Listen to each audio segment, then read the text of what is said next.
Second Sunday of Lent on heaven. Lord, it is good for us to be here. Matthew 17:4. In this day's gospel we read that wishing to give his disciples a glimpse of the glory of paradise in order to animate them to labor for the divine honor, the Redeemer was transfigured and allowed them to behold the splendor of his countenance. Ravished with joy and delight, St. Peter exclaimed, "Lord, it is good for us to be here." Lord, let us remain here. Let us never more depart from this place, for the sight of thy beauty consoles us more than all the delights of the earth. Brethren, let us labor during the remainder of our lives to gain heaven. Heaven is so great a good that, to purchase it for us, Jesus Christ has sacrificed his life on the cross. Be assured that the greatest of all the torments of the damned in hell arise from the thought of having lost heaven through their own fault. The blessings, the delights, the joys, the sweetness of paradise may be acquired, but they can be described and understood only by those blessed souls that enjoy them. But let us, with the aid of the Holy Scripture, explain the little that can be said of them here below. According to the Apostle, no man on this earth can comprehend the infinite blessings which God has prepared for the souls that love him. Eye hath not seen, nor ear heard, neither hath it entered into the heart of man, what things God hath prepared for them that love him. 1 Corinthians 2:9. In this life we cannot have an idea of any other pleasures than those which we enjoy by means of the senses. Perhaps we imagine that the beauty of heaven resembles that of a wide extended plain covered with the verdure of spring, interspersed with trees in full bloom, and abounding in birds fluttering about and singing on every side. Or that it is like the beauty of a garden full of fruits and flowers and surrounded by fountains in continual play. Oh, what a paradise to behold such a plain or such a garden. But oh, how much greater are the beauties of heaven. Speaking of paradise, St. Bernard says, "O man, if you wish to understand the blessings of heaven, know that in that happy country there is nothing which can be disagreeable, and everything that you can desire. Although there are some things here below which are agreeable to the senses, how many more are there which only torment us? If the light of day is pleasant, the darkness of night is disagreeable. If the spring and the autumn are cheering, the cold of winter and the heat of summer are painful. In addition, we have to endure the pains of sickness, the persecution of men, and the inconveniences of poverty. We must submit to interior troubles, to fears, to temptations of the devil, doubts of conscience, and to the uncertainty of eternal salvation. But after entering into paradise, the blessed shall have no more sorrows. God shall wipe away all tears from their eyes. The Lord shall dry up the tears which they have shed in this life. And death shall be no more, nor mourning, nor crying, nor sorrow shall be any more, for the former things are passed away. And he that sat on the throne said, Behold, I make all things new. Apocalypse 21:4-5.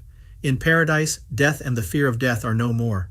In that place of bliss, there are no sorrows, no infirmities, no poverty, no inconveniencies, no vicissitudes of day or night, of cold or of heat. In that kingdom there is a continual day, always serene, a continual spring, always blooming. In paradise there are no persecutions, no envy, for all love each other with tenderness, and each rejoices at the happiness of the others, as if it were his own. There is no more fear of eternal perdition, for the soul confirmed in grace can neither sin nor lose God. In heaven you have all you can desire. Behold, I make all things new. There everything is new, new beauties, new delights, new joys. There all our desires shall be satisfied.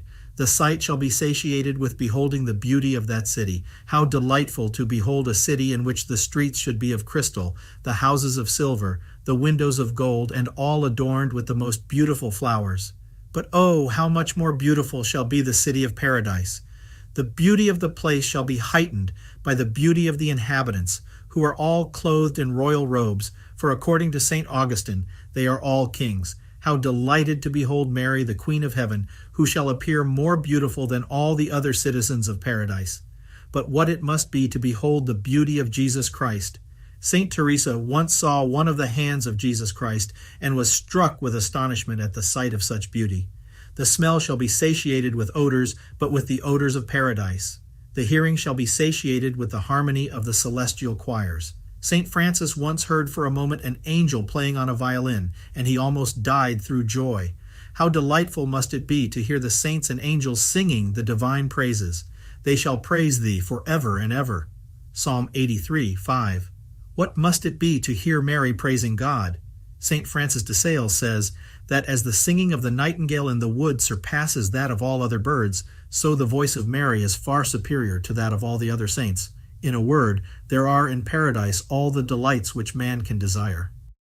But the delights of which we have spoken are the least of the blessings of paradise. The glory of heaven consists in seeing and loving God face to face.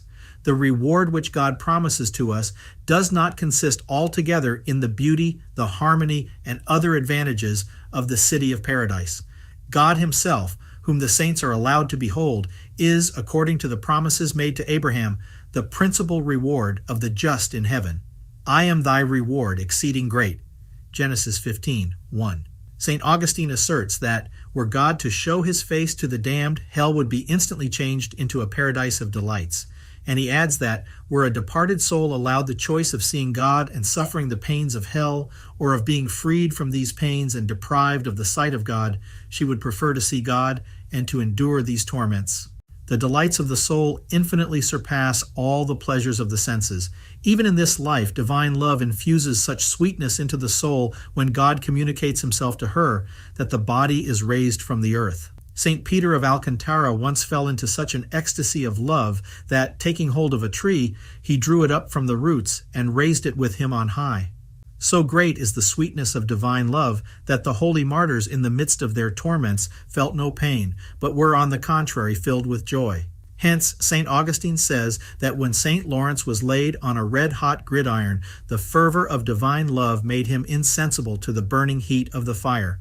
Even on sinners who weep for their sins, God bestows consolations which exceed all earthly pleasures. Hence, St. Bernard says, if it be so sweet to weep for thee, what must it be to rejoice in thee?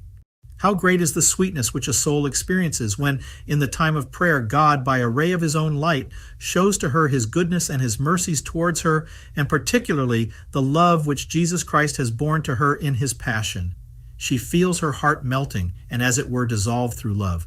But in this life we do not see God as he really is. We see him as it were in the dark. We see now through a glass in a dark manner, but then face to face. 1 Corinthians 13:12. Here below God is hidden from our view. We can see him only with the eyes of faith. How great shall be our happiness when the veil shall be raised and we shall be permitted to behold God face to face. We shall then see his beauty, his greatness, his perfection, his amiableness, and his immense love for our souls. Man knoweth not whether he be worthy of love or hatred. The fear of not loving God and of not being loved by him is the greatest affliction which souls that love God endure on the earth. But in heaven the soul is certain that she loves God and that he loves her. She sees that the Lord embraces her with infinite love, and that this love shall not be dissolved for all eternity. The knowledge of the love which Jesus Christ has shown her in offering himself in sacrifice for her on the cross and in making himself her food in the sacrament of the altar shall increase the ardor of her love. She shall also see clearly all the graces which God has bestowed upon her, all the helps which he has given her to preserve her from falling into sin and to draw her to his love. She shall see that all the tribulations, the poverty, infirmities, and persecutions which she regards as misfortunes have all proceeded from love and have been the means employed by divine providence to bring her to glory. She shall see all the lights, loving calls, and mercies which God had granted to her after she had insulted him by her sins. From the blessed mountain of paradise she shall see so many souls damned for fewer sins than she had committed, and shall see that she herself is saved and secured against the possibility of ever losing God. The goods of this earth do not satisfy our desires. At first they gratify the senses, but when we become accustomed to them, they cease to delight. But the joys of paradise constantly satiate and content the heart. I shall be satisfied when thy glory shall appear. Psalm 16:15. And though they satiate, they always appear to be as new as the first time when they were experienced. They are always enjoyed and always desired and always possessed. Satiety, says St. Gregory, accompanies desire. Thus, the desires of the saints in paradise do not beget pain, because they are always satisfied, and satiety does not produce disgust, because it is always accompanied with desire. Hence, the soul shall be always satiated and always thirsty. She shall be forever thirsty and always satiated with delights. The damned are, according to the apostle, vessels full of wrath and of torments, vessels of wrath fitted for destruction. Romans 9:22. But the just are vessels full of mercy and of joy, so that they have nothing to desire. They shall be inebriated with the plenty of thy house. Psalm 35:9. In beholding the beauty of God, the soul shall be so inflamed and so inebriated with divine love that she shall remain happily lost in God, for she shall entirely forget herself, and for all eternity shall think only of loving and praising the immense good which she shall possess forever, without the fear of having it in her power ever to lose it. In this life, holy souls love God, but they cannot love Him with all their strength, nor can they always actually love Him. St. Thomas teaches that this perfect love is only given to the citizens of heaven who love God with their whole heart and never cease to love Him actually. Justly then, has St. Augustine said that to gain the eternal glory of paradise, we should cheerfully embrace eternal labor. For nothing, says David, shalt thou save them. Psalm 55:8. The saints have done but little to acquire heaven. So many kings who have abdicated their thrones and shut themselves up in a cloister, so many holy anchorets who have confined themselves in a cave, so many martyrs who have cheerfully submitted to torments to the rack and to red-hot plates have done but little. The sufferings of this life are not worthy to be compared to the glory to come. Romans 8:18. To gain heaven, it would be but little to endure all the pains of this life.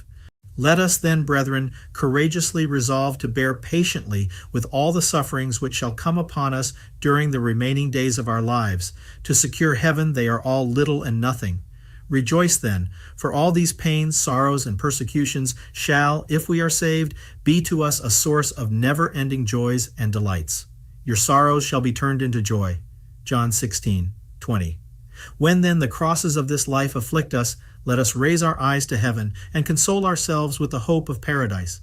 At the end of her life, St. Mary of Egypt was asked by the abbot St. Zosimus how she had been able to live for 47 years in the desert where he found her dying. She answered, "With the hope of paradise." If we be animated with the same hope, we shall not feel the tribulations of this life. Have courage. Let us love God and labor for heaven. There the saint expects us, Mary expects us, Jesus Christ expects us. He holds in his hand a crown to make each of us a king in that eternal kingdom. Ave